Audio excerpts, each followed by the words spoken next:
Guys, welcome back to my YouTube channel. Today I'm featured with some Moscato Peach. I don't know if it'll focus. Moscato Peach over ice.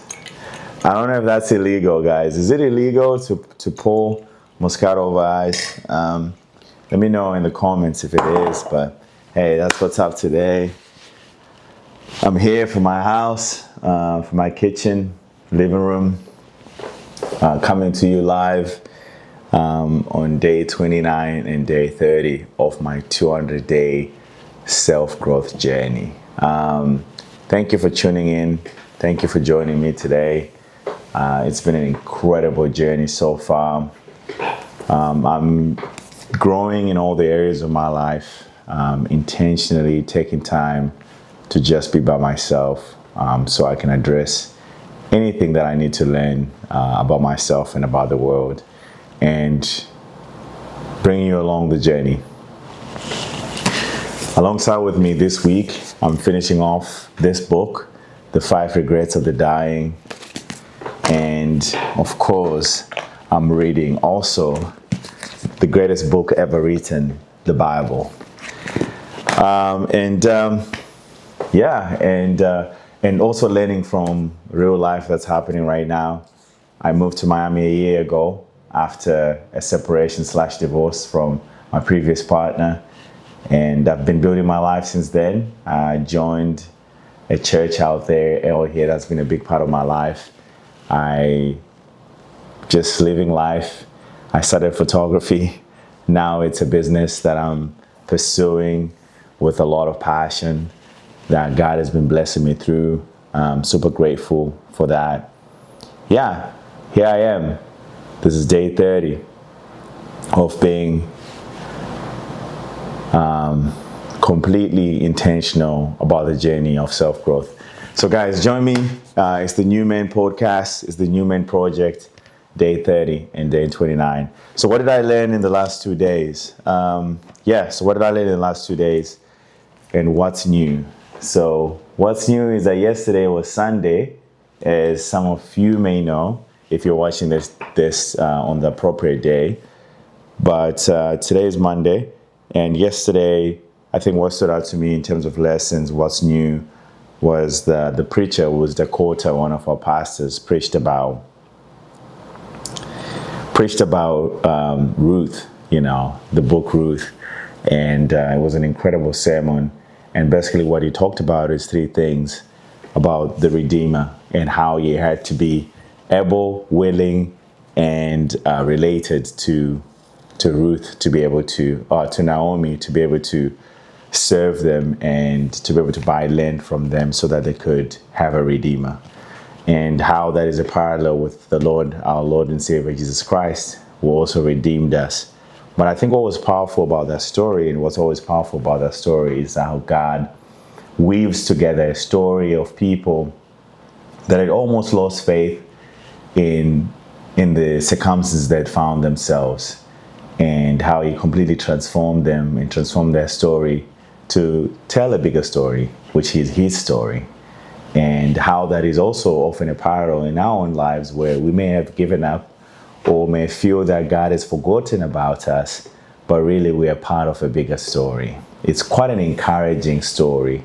The preacher man yesterday titled his sermon Title Change, where Naomi, and it was based on the fact that Naomi had even changed her name to Bitter because of the circumstances that she had found herself.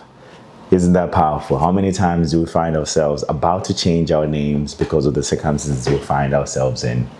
I felt the same way in the last couple months, almost calling myself all sorts of names because of the circumstances I found myself.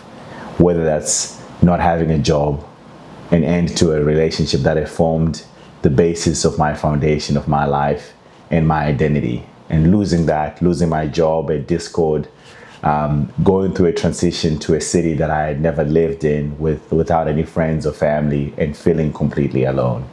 In all those journeys and all those circumstances, I found myself wanting to change my name as well to Bitter. But I'm glad that the Lord change one of those words to E, and now instead of bitter, it's better. And we're grateful for the Lord. So I wanted to share a few things with you outside of the sermon from my reading yesterday. As you know, I've been doing the Bible plan as part of this growth for the next 200 days. Now it's left with, because we're day 30, so 170 days left of this journey of this Bible reading plan. But I wanted to share with you guys something that I read yesterday that was super powerful in Ecclesiastes. So for the last couple of days, I've been reading Ecclesiastes, and now it's Songs of Songs. So starting yesterday, it was Songs of Songs. But I think Ecclesiastes ends on such a powerful note.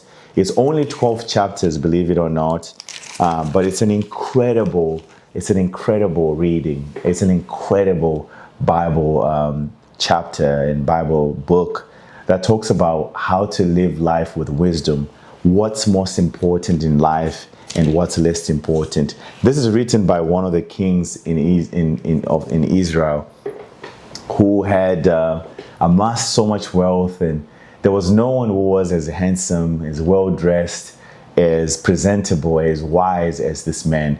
It is actually said that God came to him in a dream and asked him, hey, what can I do for you? Tell me anything you want and I'll do for you. And this man asked for wisdom. And he was the most wisest man to have ever lived. And people used to travel distances just to listen to him think. One of the prominent examples was the Queen of Sheba, who went and gave him all sorts of gifts and things because of his wisdom. And when she arrived, she even said, wow, you are even better than what people have told me. And a lot of people have had good reports about you, but you're actually better than I ever even imagined. She left this man with so many gifts. They had no place to put them. And he did the same. He gave her gifts as well on her way home. But she even said, wow, even your servants must be so happy to serve you because they get to listen to your wisdom. And that's how incredible this guy was. And he got to write this book, which is essentially him telling us from all his escapades and everything he had done, what was most important in life in his perspective. And I'm going to read to you how he chooses to finish this book and what he says is the fundamental thing that we ought to be pursuing. This stood out to me, and I think it summarizes all his concepts and ideas from this book. It's absolutely transformational. He says in chapter number 9, verse 7,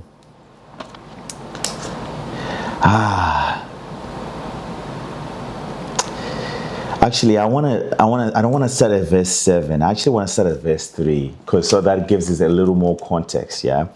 So this is the evil in everything that happens under the sun. The same destiny overtakes all. The hearts of people, moreover, are full of evil, and there's madness in their hearts while they live, and afterward they join the dead. Anyone who is among the living has hope. Even a live dog is better off than a dead lion. For the living know that they will die, but the dead know nothing. They have no further reward, and even their name is forgotten. Their love, their hate, and their jealousy have long since vanished. Never again will they have a part in anything that happens under the sun. Go, eat your food with gladness, and drink your wine with a joyful heart, for God has already approved what you do.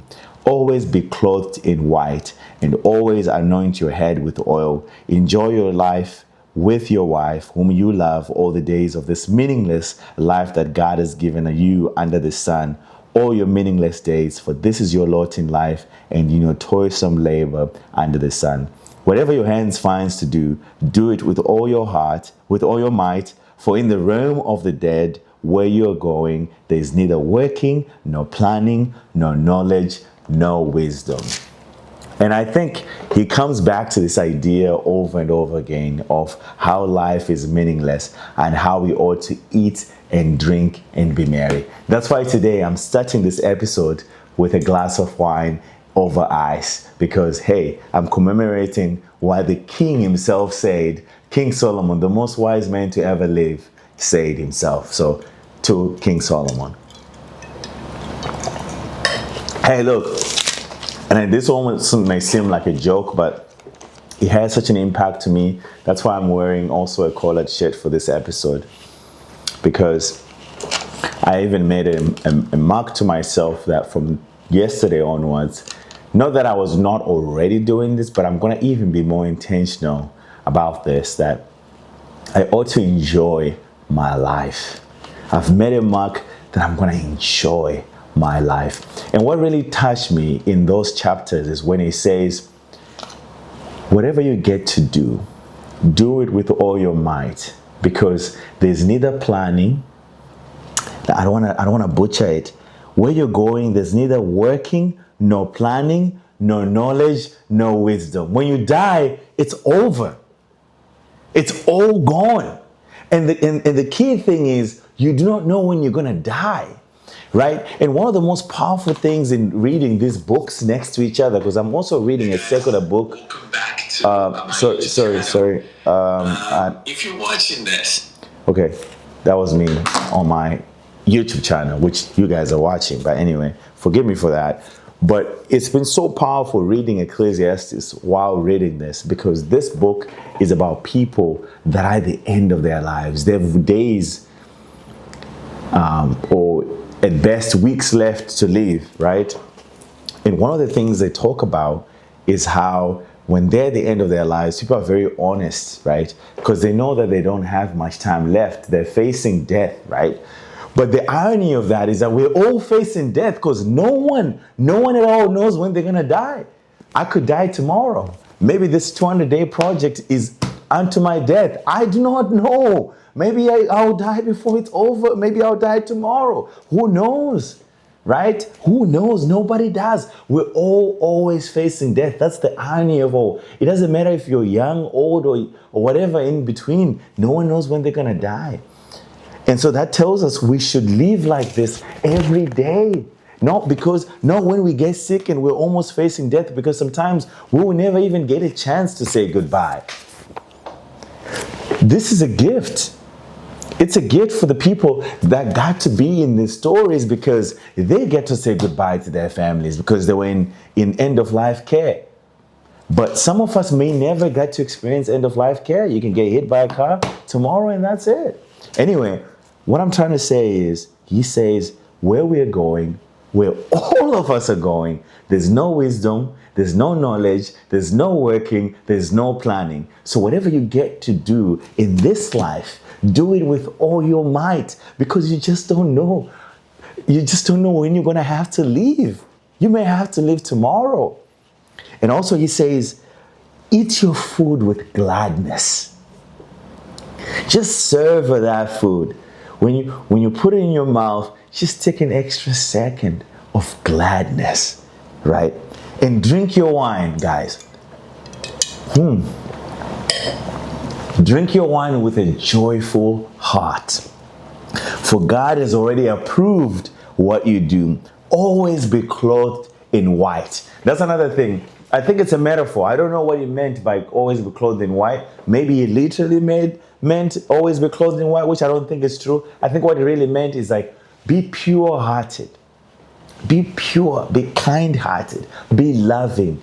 Show up with joy, with peace, with loving kindness wherever you go. Show up in nice clothes too. Dress up nicely. That's why I'm wearing a collared shirt, guys. You're going to see me on this channel. I always dress nice. When I go to church, I'm one of the guys who's known in church for dressing nice. This is the reason. This right here is the reason. And I hope it becomes yours too. Everything you do, do it with all your might. So it's funny because those parallels have been in this book. People are at the end of their lives regretting, wishing that they had expressed themselves, right? That's one of the regrets. The most recent one I read is like people are wishing that they had kept in touch with their friends, right? Kept in touch with their friends, that they had talked more, that they had shown themselves more, that they had, had the hard conversations with their friends. Now they're in nursing homes, completely alone, dying. Let us not be those people, guys. At the end of our lives, we will be surrounded by love. So that's part one. It's funny that we talk about love because I want to move on to the next thing. This is from today. So today And yesterday, and part of yesterday was Songs of Songs, Song of Songs. I'm glad that I talked to you about how Ecclesiastes ends. So now I started reading Songs of Songs. I actually just finished today Songs of Songs. Because Songs of Songs, believe it or not, it's only 8 chapters. This is a book about love. This is a book about romance. This is a book about sex. This is a book about desire. This is a book about erotic love. You know, it's quite incredible because you find it in the Bible. God is cool like that. We go from wisdom, we go to sex, to love. You know, God created sex. God created all these things. But my takeaway and the thing that I did learn was more of a reminder, because there's a pastor at my church who preached about this, where she said, do not arouse or work in love until it so desires. This is one of the verses in the Bible. So it's like, it's talking about, because the book is a dance between these two lovers, her and him. So they both get to chat about, you know, the girl is saying, come to my house, come at night, I'm waiting for you, I've put on my perfume. And then the guy is like, oh, your breasts are so beautiful, they're like, your eyes are like doves, da, da, da, da. I want to see you, you're like a tree and I want to climb the tree. Hey guys, I'm not making this up, this is straight from the Bible. You're like a tree and I want to climb the tree, da, da, da. Your breasts are like the coconuts in the tree. Oh my God, all kinds of stuff are being said here. It's very sexual. It's very sexual language, very provocative language. But, you know, what we learn from that is just the beauty of what God created. I think that's my takeaway from this. It's just like the beauty of what God created, the intention in what God created, the love in what God created, that God himself would take time to add a book about love in his books about wisdom, about life, about pain, about suffering, about joy, about salvation. He takes time to talk about sex and love. I think that's a wonderful God right there. And I'm just so grateful that he's our God and that we get to know him and have a relationship with him. So yeah, and apparently it's also a reflection of the love and the relationship he wants to share with us that's so intimate, so close, so loving. And I'm excited to continue building that relationship with him. I feel like my relationship now is even more intimate than it ever was. And it's only getting better. And I can't wait to continue growing in my relationship with him. That's why I read this every day before I do anything. And I encourage you to do the same. So these are the 2 books that have sort of like been foundational for me. Of course, the Bible being the biggest foundation for the last 100 and something days that I've been reading this. And for the last 200 days, really, that I've been reading this. And this book, I've been reading it for the last week. I hope to finish it tomorrow so I can continue with the book Boundaries. So I probably told you guys that I was reading Boundaries, but I stopped reading Boundaries so I could read this book, because somehow in my heart it felt that I needed to read about what people regret when they're dying, to formulate my growth, to sort of inform the things that I should focus on in this 200 days. Anyway, moving on. What else is new? It's Tuesday. It's Monday, sorry. And I got to go on the beach and shoot today. Yesterday and today, actually Saturday and today. Yesterday I didn't end up going shooting. I was shooting on Miami Beach, on South Beach. I've had the most fun. On Saturday, that whole place was alive with the England and Norway game. Everyone was out there. It was super eclectic. It was super electric out there. Like, everybody was outside. They were watching the game. There were so many England fans. They were singing, making noise. Everybody was on the streets. They'd put TVs everywhere, flags everywhere. And you see the photos. It was incredible. What a day. And then Sunday, I went to church. I spent most of the day saying goodbye to the crew, because I'm moving on to South Beach. My church is opening a new location in South Beach, and that's where I will be stationed. For the last year, I've been at Design District for the last 6-7 months. Actually, I've been going to Design District, and I've met some really good friends. And so we got to cry together and pray together, and they sent me off on this new journey that I'm starting next week. We're doing a couple of soft launches for the next 2 weeks, and then the last week it will be completely open in August, on August 9th. So if you want to see me, come out to South Beach and see my church and see me serve the Lord. It's been an incredible time of growth. I went from just being a member of the church. When I moved here, to be honest, I was going to a different location in the city because it's massive. It's about 1,000 people on every service. And I liked that because I didn't want anybody to know of me. I was coming from San Francisco. I was broken. And I was coming from a small church where everybody knew me. And I was like, I'm going to go to Miami and just live my life and no one has to know me, because I realized how broken I was and how I felt like, part of the reason why I was so brokenhearted was the fact that everybody knew that I had failed. I felt like I had failed. And now I just wanted to live my life on the sidelines.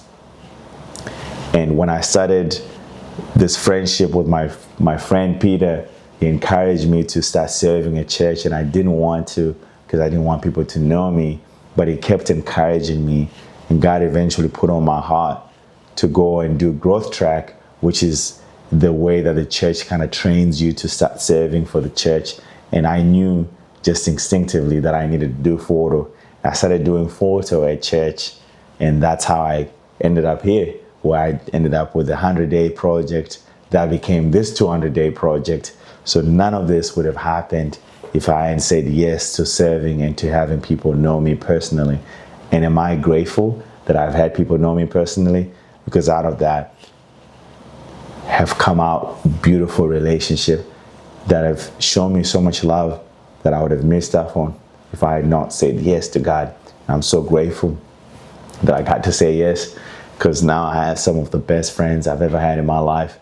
I have some people that I walk with towards the kingdom of God, and I feel like I've gotten to experience God's love in just like serving other people, taking pictures of people, and now I'm making money doing it, which is even more incredible. That 6 months ago, 5 months ago, I was not a photographer. Now, and I can see how it's growing to a point where I may even make this my full-time work. And I'm just so grateful to be able to do that. And I'm taking you guys along with me on my journey. And I feel really great. I feel like, the things that I thought were going to define me and define my life, I was so scared of all the transitions I was going through and how they were going to transform me into someone I never wanted to be. I never wanted to be in the position I had found myself. But God is such a redeemer. The story is far from over. And I'm saying this to also encourage you. You may be going through your own transition. You may be going through your own heartbreak. You may be going through your own life change that is completely turning your world upside down. It may be something you never anticipated happening to you, but I'm telling you that God is waiting for you to bring it to him. Just like Ruth and Naomi brought it to him, and they brought their brokenness, they brought their sadness, and he completely redeemed them to a point that Naomi, at the end of that story, people are praising Naomi. People are glorifying God because of how Naomi's life had become so transformed. And they even said, may you become famous in all of here, in all of Israel.